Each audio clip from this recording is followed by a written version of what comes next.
मैं Ramapat Pathak, assistant professor, Swami Vivekananda SS PG college, Gopalpur, Madhaiya, Lamha. आज प्रथम वीडियो हमारा है बीए द्वितीय वर्ष इतिहास का, प्राचीन इतिहास का, उत्तरी भारत का राजनीतिक इतिहास। इसका जो प्रथम अध्याय है, प्रथम इकाई का गुप्त वंश। गुप्त वंश, अब गुप्त वंश के विषय में हमको कैसे जानकारी मिलती है, तो इसमें सबसे पहले हम देखेंगे गुप्त इतिहास के साधन या गुप्त इतिहास के स्रोत, किस माध्यम से हमको गुप्तों के विषय में जानकारी मिली, उनकी कैसी शासन व्यवस्था थी, कैसी संस्कृति थी, कैसा धर्म था, कैसा खान पान, कैसा रहन सहन, इन सबके विषय में कैसे हमको जानकारी मिलती है, कैसे उनकी शासन व्यवस्था थी, उनकी राजाओं ने क्या कैसे युद्ध किया था, क्या उनकी युद्ध नीति थी, इस सबके विषय में कैसे जानकारी मिली, इसको हम कैसे कह सकते हैं कि सही है, हम गुप्त इतिहास के साधन के माध्यम से जानकारी प्राप्त करें। अब अगर इसको हम डिवाइड करें तो तीन भागों में बांट सकते हैं, जो प्रमुख रूप से पहला साहित्यिक साक्ष्य, दूसरा चीन यात्रियों का विवरण और तीसरा पुरातत्व संबंधी साक्ष्य। अब साहित्यिक साक्ष्यों में हम देखते हैं तो जैसे पुराणों में ब्रह्मांड पुराण, विष्णु पुराण, वायु पुराण से हमको जानकारी मिलती है, और साहित्यिक अलौकिक ग्रंथों में जैसे विशाख दत्त की देवी चंद्रगुप्तम, शूद्रक की मृच्छ कटकम, वात्स्यायन का कामसूत्र, और उसके बाद चंद्रगुप्त द्वितीय विक्रमादित्य के 9 रत्नों में शामिल कालिदास जी की रचनाओं से हमको गुप्त इतिहास के विषय में जानकारी प्राप्त होती है।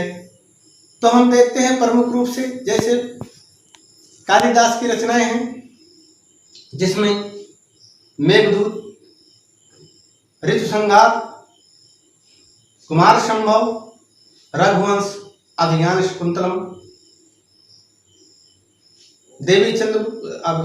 अभिज्ञान शकुंतलम, मालविकाग्निमित्रम, विक्रमोर्वशी, इन ग्रंथों से हमको जानकारी मिलती है। तो सबसे पहले हम देखेंगे साहित्यिक साक्ष्य। तो साहित्यिक साक्ष्यों में पुराण,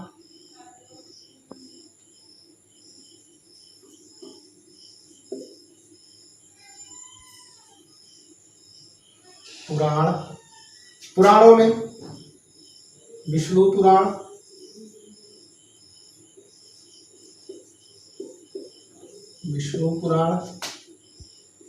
वायु पुराण,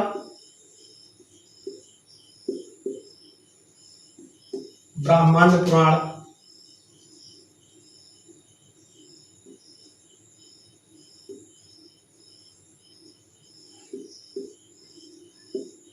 तो पुराणों में सबसे पहले हमने क्या देखा, विष्णु पुराण, वायु पुराण और ब्रह्मांड पुराण। हमने बताया भी था जब हम बीए फर्स्ट ईयर में पढ़ाए थे कि 3 पुराण, 18 पुराणों में कितनी संख्या, 18 में 3 पुराण, विष्णु पुराण, वायु पुराण और मत्स्य पुराण, ये क्या है, विशेष रूप से महत्वपूर्ण है। लेकिन यहाँ हम देखते हैं कि विष्णु पुराण, वायु पुराण और ब्रह्मांड पुराण से हमको गुप्त वंश के इतिहास के विषय में जानकारी मिलती है। उसके बाद ग्रंथों में विशाख दत्त की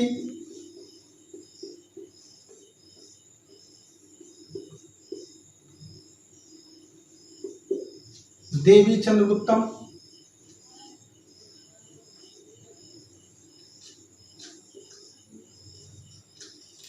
चंद्रगुप्तम, शूद्रक की मृच्छ कटिका,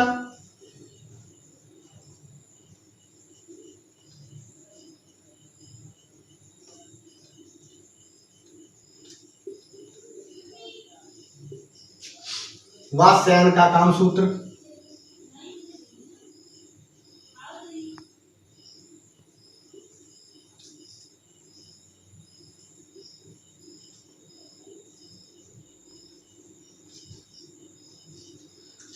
तो हम देखते हैं पुराणों में विष्णु पुराण, वायु पुराण, ब्रह्मांड पुराण, विशाख दत्त की देवी चंद्रगुप्तम, शूद्रक की मृच्छ कटकम और वात्स्यायन का कामसूत्र। अब जो सबसे ज्यादा हमको जानकारी मिलती है वह कालिदास की जो रचनाएं हैं। पहले इसको विस्तार से जान लें। विशाख दत्त की देवी चंद्रगुप्तम से हमको एक शासक हुए थे रामगुप्त, जिनकी ऐतिहासिकता के विषय में बहुत ही ज्यादा कंफ्यूजन की स्थिति है। उसके विषय में जो जानकारी का स्रोत है वह देवी चंद्रगुप्त गुप्तम शूद्र की मृच कटकम जो है उस समय की जो सामाजिक स्थितियां हैं उसके विषय में विशेष रूप से हमको अवगत कराती हैं।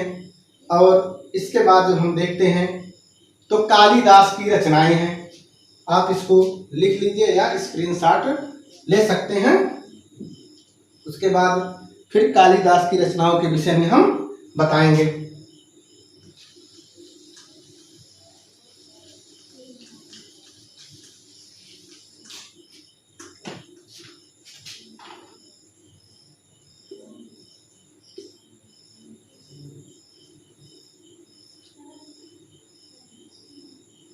देखिए जो कालिदास जी हैं ये गुप्त वंश के प्रतापी शासक, कुछ लोगों ने नाम सुना होगा, कुछ लोगों ने पहली बार सुना होगा, सुन रहे होंगे। चंद्रगुप्त द्वितीय विक्रमादित्य, उनके 9 रत्नों में शामिल थे कालिदास। इन्होंने प्रमुख रूप से 7 ग्रंथों की रचना की है, जिसमें 2 खंड काव्य, 2 महाकाव्य और 3 नाटक की रचना की है। जो संस्कृत के बच्चे होंगे वो भी लाभान्वित हो रहे होंगे, उनको उसके विषय में भी हम बता दे रहे हैं, इसलिए उनके हम 7 ग्रंथों को क्या है यहाँ पर हम उसके विषय में सही से अध्ययन करवा दे रहे हैं।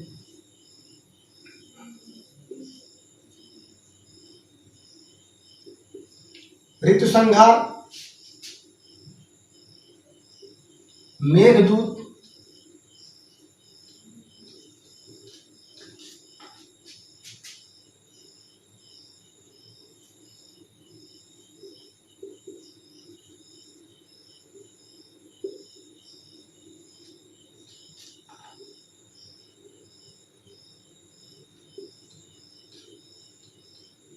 कुमार संभव, रघुवंश। देखिए अब जैसे ऋतुसंहार, मेघदूत, कुमार संभव, रघुवंश, तो जो संस्कृत के बच्चे होंगे, खास करके BA first year second year हो सकता है कि पूछ ले क्वेश्चन, तो ये दोनों क्या है, खंड काव्य हैं। ये दोनों क्या है, खंड काव्य हैं। कुमार संभव, रघुवंश, ये दोनों क्या है, महाकाव्य हैं। ये दोनों क्या है, महाकाव्य हैं। अब इनके हम नाटकों के विषय में आपको बता दें। अभिज्ञान शकुंतलम,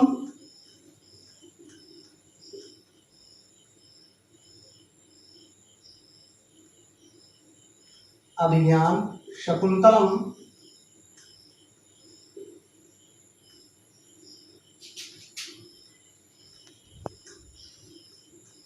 विक्रमोर्वशी, मोर्वशी, और इनका तीसरा नाटक है मालविकाग्निमित्रम।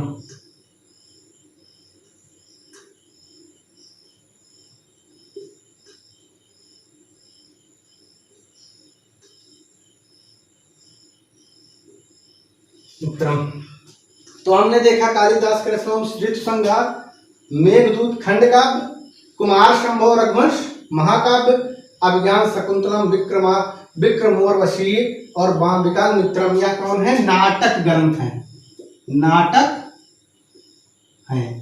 तो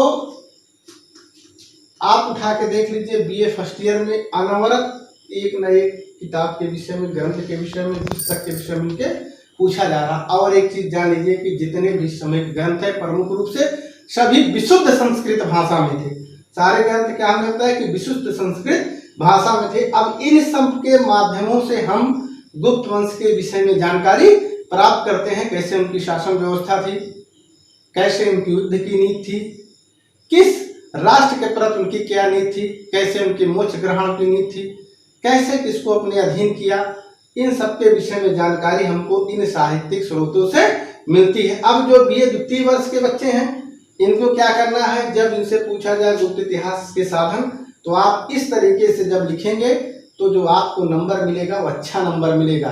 जो कॉपी देखेगा उसको पता लगेगा कि नहीं बच्चे ने वाकई में अध्ययन किया है, सही अध्ययन किया है, क्योंकि आप सिर्फ कॉपी को वैसे भरते चले गए उसका कोई मतलब नहीं। तथ्य का मतलब होता है आपसे वहां तथ्य के विषय में पूछा जाता है कि कितना आपने सही तथ्य दिया, कैसे आपको जानकारी हुई, तो उस पे आपको क्या है अच्छा मार्क मिलेगा। और 2 साल से मैं यहाँ अध्ययन करवा रहा हूँ बच्चों को, अच्छे मार्क बच्चे पाते हैं, इसी तरीके के लिखते हैं।